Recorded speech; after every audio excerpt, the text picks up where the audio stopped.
Glory to God the Father and Son Yeshua Mashiach. 1 Kings chapter 10. Multiplication of wealth. When the queen of Sheba heard what was being said about Shlomo because of the name of Adonai, she came to test him with difficult questions. She arrived in Jerusalem accompanied by a very great retinue, including camels bearing spices and gold in great abundance, and precious stones. When she appeared before Shlomo, she spoke with him about everything on her heart. And Shlomo answered all her questions. Nothing was hidden from the king that he could not explain to her. After the queen of Sheba had seen all Shlomo's wisdom, the palace he had built, the food at his table, the manner of seating his officials, the manner in which his staff served him, how they were dressed, his personal servants and his burnt offering which he offered in the house of Adonai, it left her breathless. She said to the king, "What I heard in my own country about your deeds and your wisdom is true. But I couldn't believe the report until I came and saw for myself. Actually, they didn't tell me even the half of it. Your wisdom and prosperity surpass the reports I heard. How happy your people must be. How happy these servants of yours who are always here attending you and get to hear your wisdom. Blessed be Adonai your God, who took pleasure in you to put you on the throne of Israel. Because of Adonai's eternal love for Israel, he has made you king, to administer judgment and justice fairly." Then she gave the king 4 tons of gold, a huge amount of spices, and precious stones. Never again did there arrive such an abundance of spices as those the queen of Sheba gave to King Shlomo. Hiram's fleet, which had brought gold from Ophir, now brought in from Ophir a large quantity of sandalwood and precious stones. The king used the sandalwood to make columns for the house of Adonai and for the royal palace, and also lyres and lutes for the singers. No sandalwood like it has come or been seen to this day. King Shlomo gave the queen of Sheba everything she wanted, whatever she asked, in addition to the presents he gave her on his own initiative.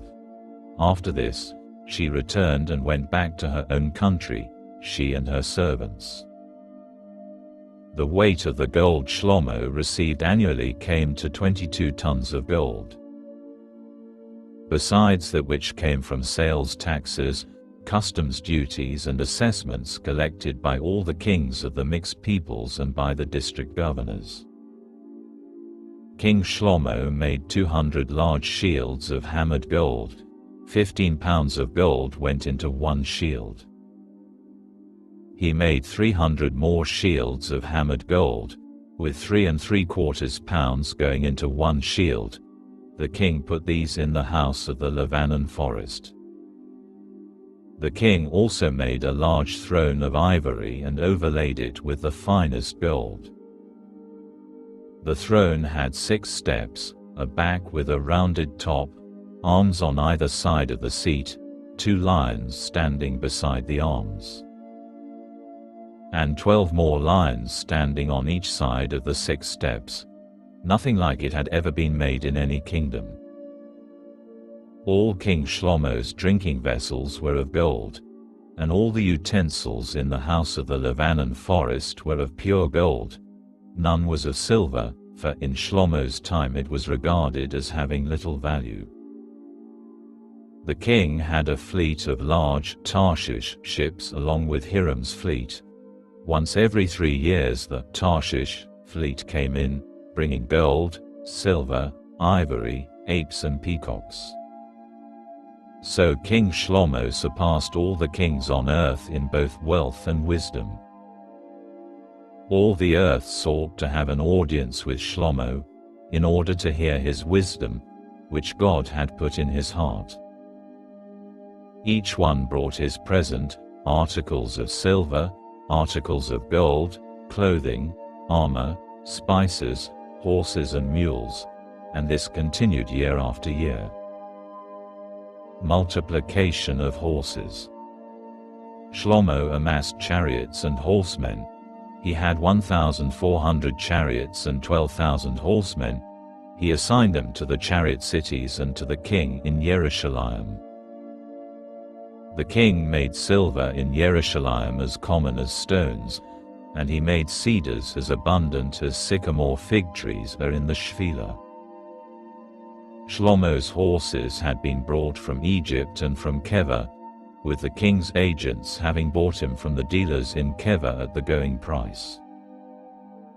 A chariot from Egypt cost 15 pounds of silver shekels, and a horse 3¾ pounds of shekels. All the kings of the Hittim and the kings of Aram purchased them at these prices through Shlomo's agents.